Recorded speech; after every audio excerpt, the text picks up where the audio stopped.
నమస్తే. ఇన్నాళ్ళు నన్ను సపోర్ట్ చేస్తూ, ఎంకరేజ్ చేస్తూ మీ ప్రేమని నాకు అందిస్తున్న ప్రతి ఒక్కరికి కృతజ్ఞతలు.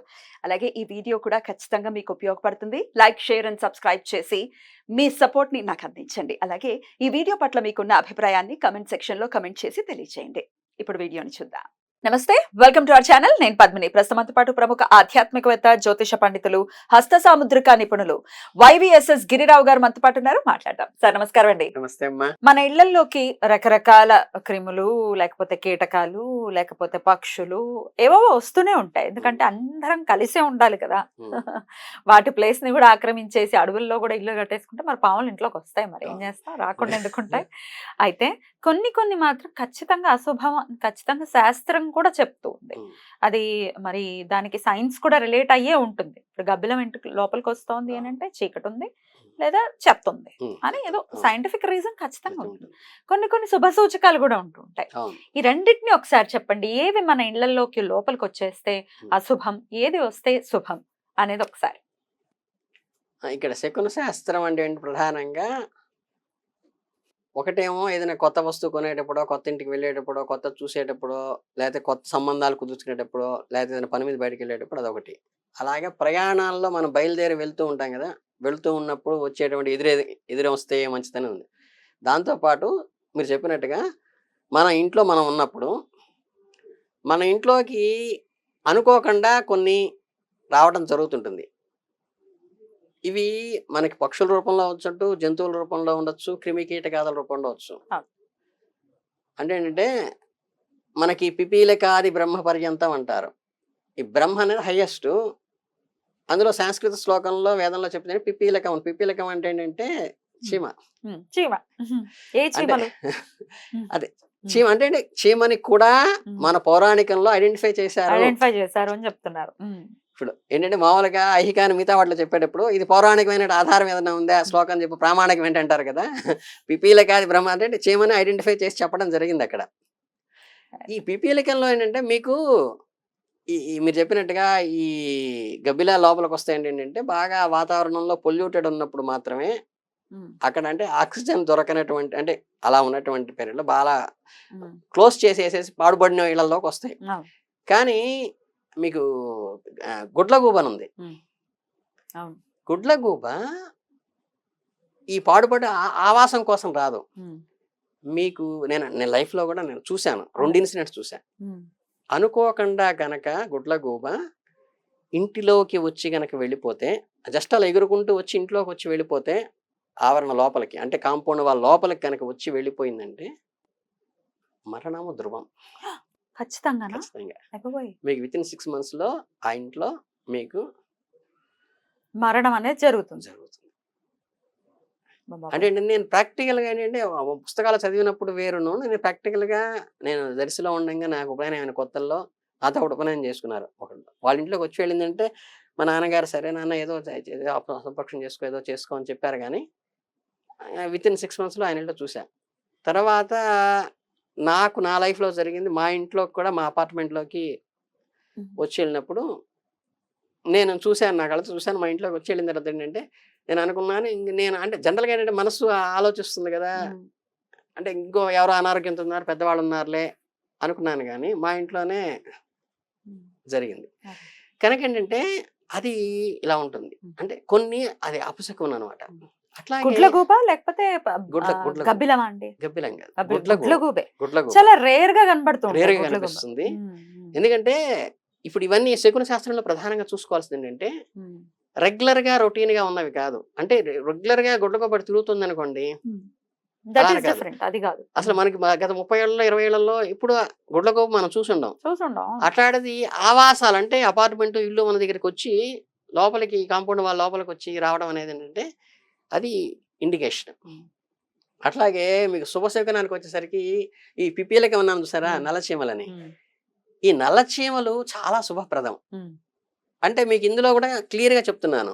కొన్ని విలేజ్ల్లో ఉండి రెగ్యులర్ గా ఇంట్లో చీమలు ఉంటాయి, 24 hours ఉంటాయి, లేకపోతే 2-3 రోజులకి చీమలు కనిపిస్తూ ఉంటాయి. మాకు అది రొటీన్ అనుకున్న దగ్గర కాదు. మీరు సోఫిస్టికేటెడ్ హైదరాబాద్ సిటీలోనో గుంటూరు సిటీలోనో ఉన్నప్పుడు మీరు అపార్ట్మెంట్లో ఉన్నారు, లేకపోతే చక్కగా మొజాయిక్ టైల్స్ వేసిన ఇక్కడ ఉన్నారు, ఇక ఎక్కడ చీమ వచ్చే అవకాశం లేదు, మట్టితో అలికింది కాదు ఇది. కాదు కదా, చల్లదనం ఏమి చల్లదనం ఉండదు కదా. అలాంటిది చీమ ఇంత ఉంటుంది, అది 4 అంతస్తులు ఎక్కి అక్కడ దాకా ఎత్తుక్కుని అక్కడ మీ వాకిట్లోకి వచ్చి మీ ఇంట్లోకి వచ్చి తిరగాల్సిన, అంటే ఇది అబ్నార్మాలిటీ ఉంది. మీకు ఒకసారి గమనిస్తే ఏంటంటే చాయిస్ లేదు ఎక్కడ. అటువంటి దగ్గర గనక మీకు నల్ల చీమలు గనక గుత్తులు గుత్తులుగా వచ్చినాయండి ఇంట్లోకి, అది చాలా ఒక శుభకార్యం మీ ఇంట్లో జరుగుతుంది అంటానికి ఇండికేషన్. అందుకని ఏంటంటే వాటికి ఏదైనా చక్కగా వేయండి, ఏదైనా చక్కెర వేయండి వేయండి అని. చాలా మంది జీవితంలో కూడా ఏంటంటే చక్కగా ఆ చీమలు వచ్చినప్పుడు ఆ శుభాలు జరుగుతుంటాయి. కానీ ఇందులో గుర్తుపెట్టుకోవాల్సింది ఏంటంటే ఇది ఓన్లీ నల్ల చీమలకి మాత్రమే, ఎర్ర చీమలకి వర్తించారు. ఎర్ర చీమలకి మంచిది కాదని చెప్తారు. అవి గట్టి కుడతాయి కూడాను. వాటి ప్రవర్తన బట్టి కూడా చెప్పుకోవచ్చు. హామ్ చేయవు, జనరల్ గా హామ్ చేయవు. మీకు చిన్న మాట ఇదే, ఎందుకంటే మీరు ఎందుకు అనుకోకుండా అన్నారు కానీ, ఇప్పుడు సద్గురు అంటే ఎవరయ్యా అన్నారంటే, ఎవరి సన్నిధిలో కూర్చుంటే మనం, లేకపోతే ఏ టెంపుల్లో మనం కూర్చుంటే మనసు ప్రశాంతంగా అయిపోతుందో ఆ ప్లెజెంట్ గా అయ్యే ప్రదేశాన్ని మీకు సూటబుల్ సోల్ ఎదుటి వాళ్ళ కింద లెక్క అన్నమాట. అని ఏంటంటే మీకు రైల్లో పోతుంటే, బస్సులో పోతుంటే కొంతమంది చూస్తే తెలియకుండా ఇరిటేటింగ్ గా ఉంటుంది, కొంతమంది చూస్తే వాళ్ళు ఎవరో ముక్కు మొహం తెలియదు మనకి, చక్కగా ఆప్యాయంగా ఒక గంట మాట్లాడేస్తాం. ఇది దేని వల్ల వస్తుందంటే మనకున్నటువంటి మెంటాలిటీకి ఎదుటివాడిని ఉన్నటువంటి మెంటాలిటీకి సింకర్నైజ్ అయితే పాజిటివ్ అవుతుంది. అంటే ఏంటంటే మనం చెప్పకూడదు కానీ పెళ్లిళ్ళు పేరెంటాలు జరిగినప్పుడు చక్కగా చిత్రముఖ పారాయణ చేసిన వాళ్ళందరూ దగ్గర చేరతారు. అవును, సాయంత్రాన్ని సిట్టింగ్ చేసేవాళ్ళు ఒక దగ్గర చేరతారు.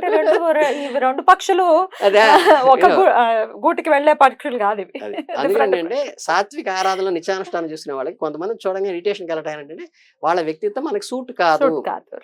కొందరు చూడగానే ఎఫెక్షన్ ఎప్పటి నుంచో పరిచయం ఉన్నట్లాగా వీళ్ళతో పరిచయం చేసుకుంటే బాగుండు అనిపిస్తుంది. అది మన మెంటాలిటీకి సూట్ అవుతుంది. అలాగే ఈ ఎర్ర చీమలో మీరు అన్నది కొట్టడం అన్నారు కదా, ఈ నేచర్ దానికి కరెక్ట్ కాదు కాబట్టి అది అశుభం కారణంగా చెప్పారు. కొన్ని ఇంకొన్ని మాట్లాడుకుంటే అండి, ఈ జర్రులు కూడా వస్తుంటాయి, సడన్ గా వచ్చేస్తాయి. కాళ్ళ జర్రి కూడా శుభం కాదు కాదండి. కాకపోతే కాళ్ళ జర్రి ఏమిటి అంటే మైల ముట్టు ఇట్లాంటివి ఏదన్నా కలిసినప్పుడు గానీ, చెడు వ్యక్తులు మన ఇంటికి వచ్చి వెళ్ళినప్పుడు గానీ, అక్కడ ఏదో ఆ ఎన్విరాన్మెంట్ లోకి నెగిటివ్ ఫోర్స్ వచ్చి వెళ్ళింది అంటానికి గుర్తు కాళ్ళ జర్రి. అది ఏంటి కాళ్ళ జర్రి అంటే? ఎట్లా ఉంటుంది అది? బ్లాక్ కలర్ వేలు మందంలో మనకి గాజు పురుగులు ఎలా ఉంటాయో దానిలాగే కొద్దిగా ఎర్రగా ఉంటుంది, పెద్ద సైజులో ఉంటుంది. Okay okay okay.